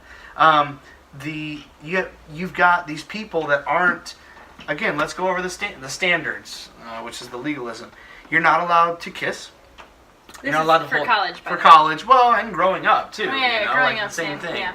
So, you're not allowed to kiss, hold hands. In fact, no contact. No contact, and they were very proud of people who waited until marriage, and the first physical contact you had with your spouse-to-be was the night before the wedding. Not sex the night before the wedding, but holding their arm, walking them down the aisle the night of your wedding rehearsal. That was a big deal. In fact, I remember, I'm going to say it, at my wedding, the parishioner, not my father was there, but the parishioner who did the service, whose name is on the now null and void marriage certificate, said at the wedding, and I feel like I haven't said this before, so this might be a reveal, so whatever. He said at the wedding, so proud of these kids, they did it the right way, they waited till marriage. Yeah, no, that's not how it... Not from what you told me. No, exactly. There was not a lot of waiting. There was waiting involved, but it wasn't waiting until marriage. So, there's that. I should probably have another glass of whiskey. You should probably have that bottle. Yeah, but it's crazy to me that as a whole, as a religion, as a college, as wherever you want to put them, that you think that you can have someone go through 4 years of college, or not just college, just dating for a year or two, and they're not even going to touch each other? That's berserk. Number one, that's berserk just by itself. Number two, we're getting no sleep, we're eating shit food, we're under incredible stress, and you really think we are not looking for some kind of a release? Are you fucking kidding me? Like, that is what you really need. And you're not allowed to even touch the other person that you're in love with or in like with. You remember the stages of dating? I'm in like with you. I'm like, why are you writing me a poster board that says I like you? I mean, you hang out with me, don't you like me already? Right? Why does it need to be said? Why did you have to wait 3 months? Why did you have to go to the guidance counselor to find out if you liked me? After 3 months. I'm just going to tell you I don't like you. There you go. Did you read Dating with a Purpose? Mm-hmm. You did? Mm-hmm. I feel like I read some of it. I don't think I read the whole thing. Yeah, well... I mean, I read what I'm a reader, so I'll read. Oh, okay. But it was mostly like dating with an agenda. Like it was. Not even a purpose. It was. No, that's actually more correct. Dating for bullshit. Dating for bullshit. But there were stages. I only remember I like you and I love you, but the first date I think was one stage. I think there were like 6 stages that Jack Scott put forth. Yeah. But like he had like a down to a science. Yep. You know. Well. No, it worked out for him. He knew because I was with teenagers all the time. Yeah. So. There was like 6 stages. Like your first date was a stage, and then like I think, and this doesn't correlate with the rule, but I remember the rule that you're talking about, the 10-minute rule. But then there was asking the parents if you can date, and then I remember vividly. I think we talked about this earlier. I remember very well at one point I was dating, and I had been dating for a while the same person, and it was either my dorm soup or someone, might have been Zaina, I don't know, someone that said, you need to have a dating counselor. And I said, what do I need a dating... Huh? Like, I can't do anything with this woman. Yeah, there's no counseling for what? Like, I can't screw her. I can't hold her hand. What do I need counseling for? And then on top of that, I said, oh yeah, you know what? I went ahead and got myself so they bugged me about, okay, fuck, I'll get one. And they wanted it to be, someone that was on staff at the college or my dorm soup who didn't know what the fuck. Yeah. Or anyone at the college. And then they bugged me again. And I said, oh yeah, you know what? I went ahead and got one. It's my mom and dad. Oh, and they're like, awesome. oh no, that doesn't work. I'm like, the people that fucking raised me and know me better than anyone on the goddamn planet, I didn't say those curse words, but like, they're not good enough, that doesn't work. I'm like, well, that doesn't work for me. And I actually, there are very few times I ever pushed back against authority at college, but that is definitely one of them. Yeah. I was just like, and because I called my mom and dad, and I just told them, like, so-and-so says, and my parents, the staff members of my parents knew each other. Mm-hmm. And I said, so-and-so says that you're not qualified to be my dating counselor. And my parents were like, no, we're not having that. So that pushback worked out for me, and my parents were not actually dating. Nothing against them, but, like, they weren't, I didn't ask them anything. Like, what am I going to ask them? Like, I got the birds and the bees when I was 10. Like, that's pretty much it. Like, I'm good. And again, dating at Howes-Anderson was not dating. Yeah. It was in a group setting or with a chaperone. Yes. A group courtship. A group courtship. You were never allowed to be alone one-on-one. No, that wasn't. Yeah, and even if you were, your chaperone was setting a table away and could see everything you're doing. That way, you don't get pregnant at tables. Because God forbid, that happened all the time. Exactly. So many couples got pregnant in that little walkway. You know it. I do know one that got pregnant in the parking lot, but never in the walkway. All right, parking lot. Yeah, good for them.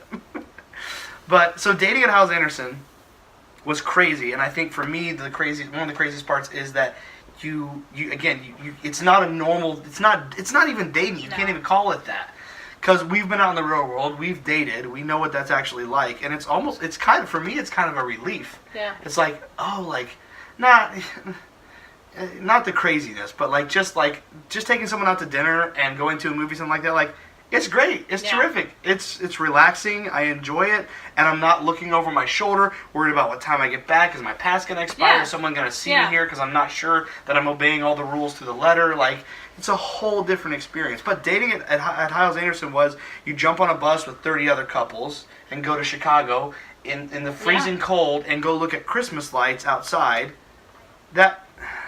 I love Chicago, and I like the winter. But that's just not the setting for everyone. No, for anyone. Like, why would you, like... I had several dates to Chicago. Did you? None of them went well. Well, you have a different reason for them not going well also. But I want to say that I think I did already, the last podcast with John, I talked about my nightmare of a Christmas lights date. That was rough. Man. With someone named Mary, but not you. But, there's just no good setting when you have a horde of people. We would go. Did you ever go to the Orchard County line? Yes. That was a big one. I did. I enjoyed that, but it was just kind of like I enjoyed it because I had friends that went, but it wasn't a good construct because I was with all your friends. Yeah, so with all my friends, and so we were just jawing around and fucking around the whole time, and definitely my girlfriend would be like, hey, this.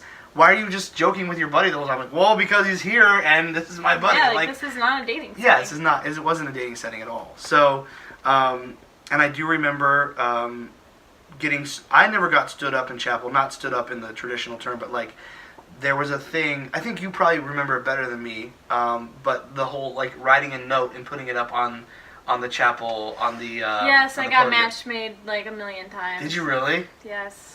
Well, and you I went did on it tour. to other people too. Did you? Yes, all the time. That's Revenge awesome. was sweet. Good for you. But, so, oh man, my roommates did it to me. My friends did it to me. They sent me with some ugly fuckers. Of course they did. I mean, it wouldn't matter, but I was just like, you're an asshole. I was sitting there. Yeah, but it's so hi. Okay. Never gonna talk to you again. Yeah, and really, you think about the audacity of thinking that's okay. So I need to explain this process. Yeah, you do. So what you do is you'd put it. So we all go to chapel, and it was at 11:30 noon, and you had been sitting in classes all day. This was there when you were? I think the dynamic changed because for a while it was chapel and then you're out, and then after that there was chapel then one class, one more class, right? Yep. Okay, so you still had one more class to go. You were just trying to fucking stay awake and not get yelled at. That was your goal in chapel. You fell asleep by the way you got demerits in college. You get demerits. You talk too much. The clipboard gets passed down to you. Wasn't that a fun honor system? Oh, one time I actually handed it back to him unsigned, and he looked at me, and he went like this. Was it Stubblefield? And he handed it back down. No, it was the other guy. Okay. Mike? No, it wasn't Mike. Not Borsch. Yeah. There was another one. Maybe it was a senior Hassy. There were 3 of them that would walk the lines. Not Brian. No. He was a senior guy, like older. Oh. Huh, I don't know. It wasn't Borscht. Anyway, so... Yeah, Mike never did it. No, but... he handed it to you. He handed it to me, I handed it back. He looks at me, he goes like this, hands it back, so I give it to the guy that's sitting next to me, and he's like... And I give it to him, he signs it, sends it back, and I just look at him, and he was just like... And he took it. Did you ever get called in for that? No, not for that one. That's awesome. Not for that one. Because I just played like it wasn't me that was giggling. Like, fuck it. But... So now, hang on. Now we've got another thing we got to explain. So during chapel, you could, because the man of God is speaking about the Word of God, and this is the most sacred thing in your whole day, and it's very important that you pay absolute attention.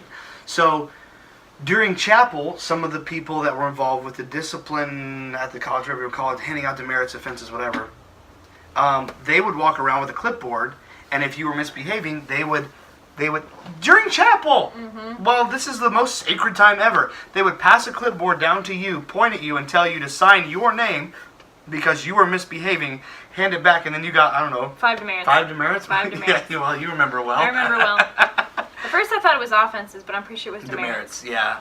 The offenses were kind of coming in as you were leaving, I think. Oh, okay. There wasn't a lot of offenses when you were first there, I don't think. Yeah, it was just all demerits. 200 got you expelled. That's it? I was walking the line. That wouldn't have taken me long at all. No. Shit. That's why they went to offenses, because too many people probably they were losing money on demerits, tuition. So there was that. That was always fun. And I remember, I never had to sign the clipboard, but I remember it getting passed down my row once, and I think it was Todd or someone signed a different name and handed it back. That's awesome. That's perfect, isn't it? That's so I great. thought that was the smartest thing ever. Probably signed Billy Castile, poor guy. So they wouldn't have believed it though. They probably would have been like, no way, not Billy. So, but the dating in chapel thing was, you would put names. You would say so and so wants to sit with so and so, I think, or you just put two names. Yeah. You put them up on the pulpit, and then how many people were there when we were there? Hundreds. I'd say over 1,000. No? Probably over 1,000. Yeah, so 1,000 people are sitting there, and some girl and some guy would get match made, meaning they would call out both their names. They wouldn't both stand up. Yep, and one would have to go stand up and sit with the guy would have to stand up to go sit with the girl. So the guy would stand up, super embarrassed if he wasn't the one that put the note up, which happened. And then he would have to sit with the girl, and the girl was just like, I mean, just put yourself in that position. Yeah, it was rough. That's terrible. A lot of kids were really scared and timid, so it was pretty rough. Yeah, and so on top of that, going to chapel knowing either your friends want to play a prank or the fact that it could happen to anyone at any time, there's enough fear and scary shit going on anyways, and then on top of that, you're adding this element to it of I could walk into chapel and be paired up with someone I don't ever want to see again. I got paired up with an Elijah. I won't say his last name because he's dead now. Okay, I know who that is. He married a missionary or a girl. They went to go be missionaries. They're coming home. I knew him when before he was in college. Yeah, and he tried talking to me, and I just kept thinking serial killer, and dived off. Yeah, he was a different fella, that's weird. For sure. Yeah, I know Elijah. Yeah. Yeah, but it's so awkward. Trying to date in that setting is just very. I have a kid, so I'm not. When she's 35, it's fine for her to date. It's not a problem. Yeah, sure. 35 is a perfect age. Yeah, right. She might not think so. No, she's not gonna agree with that at all. When she's 13, fuck. But trying to get people that are teenagers to have some restraint, whatever, is difficult enough. But you're talking about 18 to 22-year-olds and even older, and you're telling them they can't have any kind of physical contact with the opposite gender. It's just fucking nuts. And then on top of that saying, but you're here to find a husband, or you're here to find a wife. That's a big thing. It's you're here to find your mate for the rest of your life that you can't touch for the next 4 years, but you're gonna date the shit out of them. Yep. What kind of hell is that? That's not gonna go very well. Yeah, and it didn't for a lot of people. A lot of people got expelled, or in some cases just didn't get caught. It doesn't work. In some cases for lesbians. There's that too. But that's the thing, is you can't put us in that element, in that construct, and be like, yeah, this is going to work fine, this is going to be just fine. It's not going to be just fine. Mm-hmm. And the other thing that carries with it, and it's taken me a long time to get rid of this, but there is an incredible, and if I'm talking to anyone that's been through what I've been through out there, I love you and I hope for better things for you, and you need to hear this. There is an incredible amount of guilt that comes with whether it's holding hands, kissing, going all the way, whatever you do before you're married, there's an incredible guilt that comes after that if you're taught from a young age that that's wrong. It's not. And I preached for a long time that it was wrong. And I preached that I preached that I did it the right way. I lied for a long time saying, like, I waited, you can wait. I didn't wait. You know, and I do have two people's credit. I do have a friend, doesn't live here in the state, didn't go to House Anderson, but we've talked about this, and he told me, he said, I actually waited. And I was like, what? And he has no reason, he's told me a lot of things about him, there's no reason for him to lie to me. And I'm like, you really waited? What the fuck, man? He's like, hey, it worked out. I'm like, obviously, you know, good for you. And they've been together a long time. But, like, I think so many people want you to think they waited, and they didn't. And again, that puts even more pressure and more guilt on you. Even after you're married, there's still, or after that relationship is over, there's still, you know, I've dealt with it now, and therapy's help, but there's still a lot of guilt that ends up being left over from what they would call messing around before marriage, whether it was sex or just physical contact. Doing that before marriage, when there's a stigma put on it creates just insane, and not just insane guilt, but extremely non-essential. It's not something that you need to feel guilty about at all. So I don't know. That's my own little rant. So dating outside of House Anderson College. Well, I mean, I dated boys in college. I never once, to my own honor, I never held hands, kissed, or whatever. But that wasn't because I didn't want to, but it wasn't because I was perfect. I just didn't want to. I was into girls. You weren't really digging guys so much. No. So yeah, I got out, and Hawaii was more of my eye-opening place. Like the second duty station. I was pretty quiet. My first duty station, I still, because, you know, Don't Ask, Don't Tell was still in effect and stuff, and I wasn't really sure, so I didn't want to do anything or be anything. Yeah. And I dated guys. I didn't really know what I wanted. Got to Hawaii and the whole thing got repealed, which was great, but hell yeah. I ended up finding somebody long distance that I was pretty interested in. Yeah. And did the dirty deed and have no regrets. But from that day on, I have been with women. So you found out. Yeah, and dating is totally different. I mean, like, even if it was women or men, it doesn't matter. I mean, there's still the going out. They hold the door open for you. You can go in a car with them and act normal with them. Get to a restaurant and you're all alone. There's no chaperone. You're looking around like nobody's around watching you. You can have sex if you really want to. Yep. In my case, personally, wasn't a fan of it for a while until it's a transition, I'm sure. Lesbian. Yeah. And then I was a fan a lot. But this is a very eye-opening conversation. No. They better fuck. If you are letting your kids watch this, you got problems. Let's just say that it's a very different perspective and way of life. The way the Marine Corps, or not Marine Corps, but the way the civilian world is compared to House Anderson is so different. Oh, and even just dating, like, we're looking through a yearbook. Yeah. These trip. Kids are, like, this far apart talking. Yeah. And it's just like, come on, Well, you remember the rule, right? Yeah, 6 inches or whatever. Like, come on. Like, it's not real life. And you're not going to have these... Dating, you only move forward. There's no backward unless you break up. No. Yeah. So if you're going to start super into the I like you, whatever bullshit phase, you think you're going to stay in that phase for 4 years... God bless. Good fucking luck, unless you're a lesbian or you're gay. Gay, yeah. Ain't going to happen. Yep. Like, I just don't see it. And if those people who tell me, oh yes, I waited, no, you fucking didn't. You did something. I don't believe you. You're full of shit. Even the best people I grew up with in the church and the college and did shit. Yep. So I just don't have faith in people. It's hard to buy that shit. Yeah, but I don't buy it. I don't buy it. I think the rules are ludicrous. I mean, teach their own, but or his own, but no. And it explains why I was such a good person. So how you kept your hands off the fellas. I never got in trouble. I never touched the fellas. Ever. Well, good for you.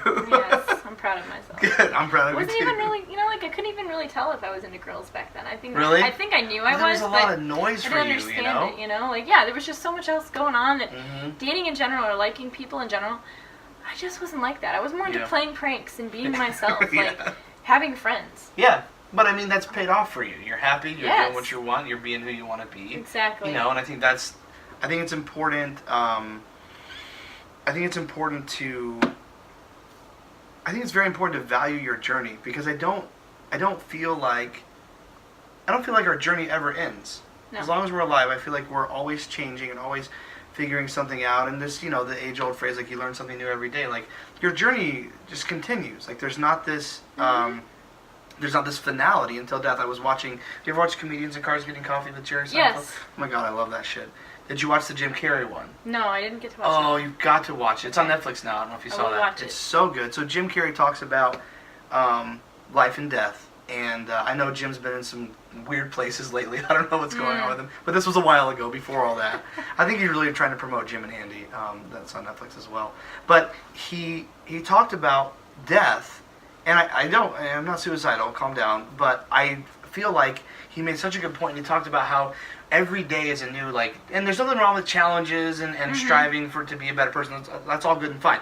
But there's so much, hard work and, just striving and, pushing against things your whole life. Jim says when you finally get to death, it's going to be a relief. It's going to be it's like, whoo! Oh, okay. This is all it was. All right, cool. Yeah. And I know that's not across the board, and there's a lot of different ways to interpret that, but that's what I believe. I believe not so much about death, but just that life is this constant journey and this constant struggle. And so to it's, again, so many cliche things, but the journey is a destination I like saying it because for me it's very true, because I haven't really found a compass to say, this is exactly how I feel about God, or this is what I believe about that, or this is the kind of church I want to go to, or do I want to go to church at all? I haven't found that, and really I'm not looking for it. And I'm more looking for who's this? Who am I really? Because when you're raised in the cult that we're raised in, that we went to college in, you don't have a sense. Not only do you not have a sense of identity, you have no self-worth, especially as a woman. Oh yeah. You have no self-worth. You're low, and you can't even love your own body because you're taught to cover it up completely. That valleys, backsides, and bust lines are wrong. Even necks, God forbid. Yeah. What was the 3 fingers? Right. You're fucked right now. 4 to 3. Oh, I'm showing my valley. If I unbutton it, you'll be in the canyon. Yeah. So. But it's a good point as far as having to cover everything and the fucking hosiery and all that shit. It's just, and that is another. We're not gonna talk about the hair fetish tonight, but the hosiery thing. Yeah. I promise you, that's a Jack Hyles fetish or something. That was the kind of shit he was. I promise you. There is some weird shit. That's where the hosiery comes. I don't know where that hosiery comes from. It needs to go back to hell. Yeah. It needs to go. I'm telling you. It needs to stay there. That's something someone was a fan of in the porns. Anyways, I was on one and now I'm off. But let me get back on it for a second. We're gonna wrap up soon. But I do just want to say, we go all kinds of places with this podcast. But it was a thrill to have Mary on. Definitely will have you on again. Absolutely. Enjoyed it. Good. And that's what I like to always wrap up with something, if I can, that's positive or helpful. And we've talked about all kinds of stuff. We shit on stuff, and that's fine. We're having a conversation. That's really what this is all about. But I just want to say it's important to me that everyone gets that I'm not here, and we're not here to say, this thing is terrible and that's the end of the world. There's not as many absolutes as we think there really are. That's my opinion. Yeah. And the problem is when you're raised and you're inside of something that has just everything's a fucking absolute, when you try to break out of that, you're in for some big changes. Yep. And it's good. It's all good change, but it's not all easy change. No. And it's all change that takes time, and it's all change that it's a process. It's not an overnight thing. So I just want to say to anyone that's watching, that's watched this far, obviously thank you for watching, but enjoy your journey, man. Don't get so caught up in belief is important. Faith is important. I don't ever downplay that. I talk a lot of shit, but I don't downplay that. Your belief in yourself, your belief in whatever God you choose to believe in, your belief in other people, your belief in humanity. I think belief in humanity is definitely, especially inside that religion, really downplayed. Yeah. Because it's important to understand that there's a lot of amazing people out there, and you're not going to meet them with this closed-minded way of living. You're not going to come across them. You're going to brush them off. You're going to try to save them or win them to the Lord and eventually turn them off to you in the process. Yeah. And there's so many beautiful, amazing things that life has to offer that we're just missing out on. Yeah. And if I can help one person get it through their head, like it took me forever to do, that there's more things out there to experience and enjoy. And it doesn't have to be this straight line success in life, in my opinion, is not a straight line. It's a mess. It takes you all over the place. Doing a little bit of entrepreneurial work here and there has really taught me, like, there's not this final destination or this straight line to this goal. It's kind of like I'm figuring this shit out as I go along. And especially when you come from such a rigid, crazy background like we have, you've got a lot to figure out and a lot of adjusting to do. So, anyways, that's it for today for Not Your Mother's Podcast. Thanks again so much, Mary, for coming on. Hey, thank you. Thrilled to have you. Me too. And stick around, guys. We will have more fun shit to come. It won't always be bashing the IFB and Hyles-Anderson, but hey, it is what it is. This is my background. This is where I come from, so I'm having fun doing this. Thank you guys so much for sticking around. We'll see you next time. Bye.